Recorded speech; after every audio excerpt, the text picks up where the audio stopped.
Hello guys, my name is Capster and I recently bought The Division and I tried out the survival mode, so I'm fairly new to the game itself. Nevertheless, I'd like to welcome you to this little video where I want to give you some basic tips on the survival mode so you can survive longer and even get some level 30 loot on the way. The footage in the video is taken from the first successful extraction that my buddy and I managed to do. A quick disclaimer, the footage is from PvE mode. We're also doing PvP.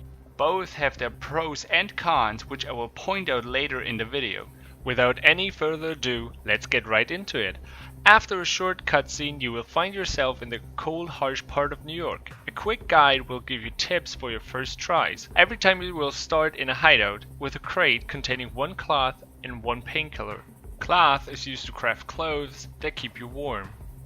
Outside buildings such as hideouts, shelters and certain landmarks, your character will freeze, as you can see in the top right corner of your screen. Clothes can give you a certain amount of protection from cold. The warmer your clothes, the slower the cold bar drains. When it reaches 0, you will slowly lose HP. HP can be regained through food, medkits, and staying in hideouts until fully healed. Painkillers are used to numb the spreading infection that is inside your body. This infection will kill you after a little more than 1 hour if it persists untreated. This is to give this mode a time limit.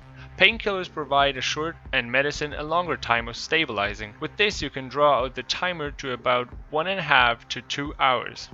Next to medicine, there's also food and drinks. Your character will get thirsty and hungry. Hunger will slow the rate at which your HP regenerates. Thirst will blur your vision if it stays untreated for too long. With the basics covered, let's explore the snowy streets. You will find crates and enemies out here. Crates can contain all sorts of items, and just like in the PvE part of The Division, all equipment and crafting material comes in different tiers, with green being the lowest and yellow the highest tier. Clothes will also have different amounts of protection on them, but still always be light blue. No tiers. Each time you start a new round of survival, you'll start off with a pistol, which is enough to eliminate the first mobs you encounter. When you are playing with a friend or a group of friends, decide who of you gets which loot, especially the clothes and the crafting materials, because these cannot be shared. You can craft equipment for your teammates and then share it, but not the materials themselves. The big plus of playing with friends is that you can cover more ground at the same time, you can distract enemies, and the biggest upside of them all, you can help each other back on the feet without a medkit, and even resurrect each other when you otherwise would have lost a round, though this will cost the person resurrecting you a medkit. Now to the pros and cons of PvP and PvE. PvE is easier because you only have to be careful about NPCs and not about being shot from the back by another player. On the other side, you cannot eliminate other players to stop them from stealing your loot. Loot is just dropped on the ground, so better be quick in picking it up. When another player is downed, you can either help them to their feet with a medkit or finish them off and loot all of their stuff. So there is a bit of PvP in this. In PvP, on the other hand, you'll have to be careful of your surroundings all the time. Players and NPCs are after your precious equipment. Basically, shoot everything that moves. As a bonus for queuing PvP mode, you'll get a 1.2 score multiplier, which might grant you another sealed chest at the end of survival. And there's also the thrill of playing versus other real people.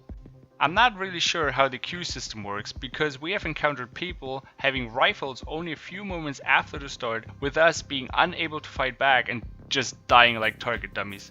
So I'm not sure if there's some sort of staggered entry.